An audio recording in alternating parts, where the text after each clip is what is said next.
How's it going, everybody?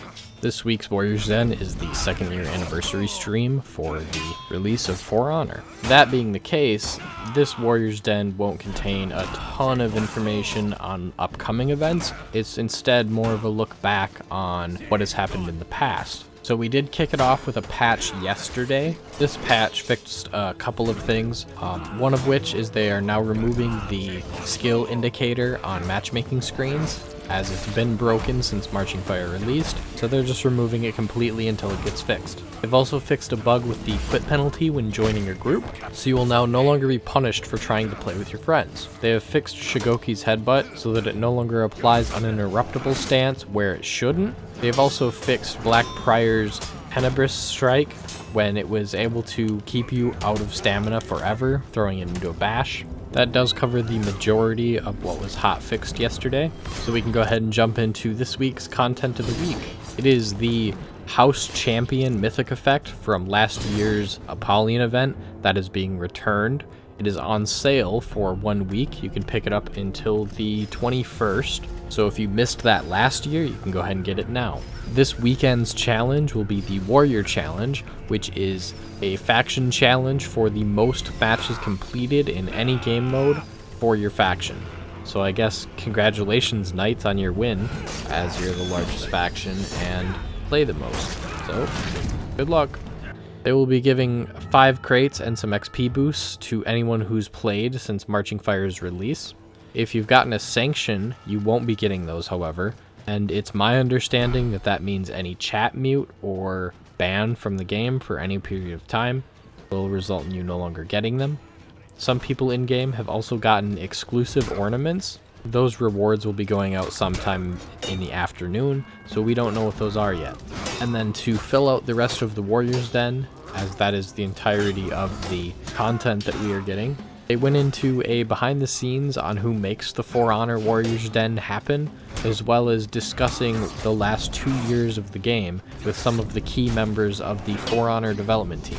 And from Luke's words, is many people had doubts that the Warriors Den was going to be a successful endeavor for a major studio like Ubisoft.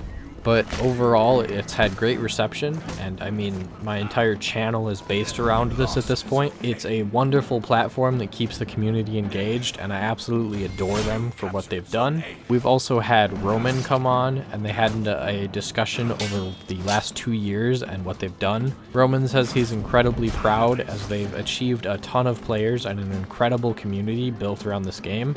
It's been really tough, and they made something brand new, launched a new IP, and not only just was it a hard launch because launches are hard, but they did something totally new. Anyone who was around for the first 6 months of the game has probably heard Roman's discussion on this, but For Honor's testing was really rough because the game is such a unique idea that even when they went and asked for feedback, they didn't get a lot of it because the novelty of the game was so much that people were saying these types of strategies don't really matter. It turns out they mattered an awful lot. I don't know about you guys, but one of my favorite moments of the game was way back at launch when people didn't know how to parry unblockables. So that was the launch community that we had, and some of those people were testers. So there was a lot of problem there that came out at launch, and in addition to that is testing. A lot of people didn't have connection issues in the small scale peer-to-peer when we were doing that in testing. But as soon as you put that out to the world, there's a lot more variables you have to contend with, and that was a lot to deal with. So For Honor's launch, because of that, was really, really rough. As a final character on this week's Warriors Den is we did have Pan on. You may not know who he is, but you've probably seen his work.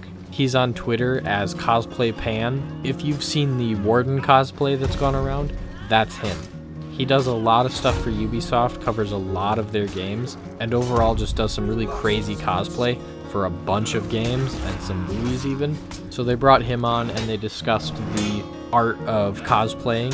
Honestly, a really cool segment, and I enjoyed having him on there. He's done some awesome work. If you don't actually know who he is, I would recommend go checking him out. And then we do have news that kind of put a damper on the entire excitement here, is Eric Pope will be leaving the Warriors Den stream in a couple weeks here. He's not leaving Ubisoft, but he wants to pursue a different path. I would assume he's changing his jobs from a presenter to something else within the Ubisoft community there. He is remaining at Ubisoft Montreal, so either he's working on a new game, he's moving to a more developer-focused role, or going to Rainbow Six, who knows.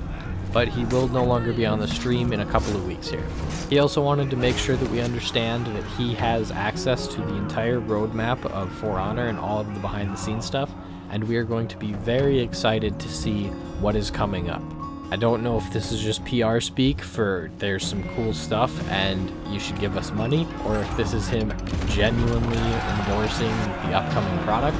I'm thinking it's the latter, because Warhammer Viking, anybody? And speaking of Warhammer Vikings, Eric Pope asked Roman, without going into too much of actual news, what is one thing you can say to our viewers that will keep them excited?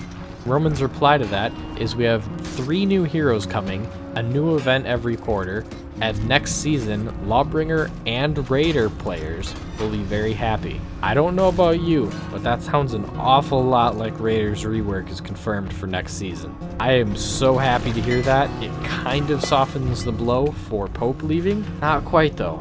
I do love Pope, but nonetheless, I am ready to get some light chains into heavy on my character, because that is the only thing I can guarantee that they're going to add.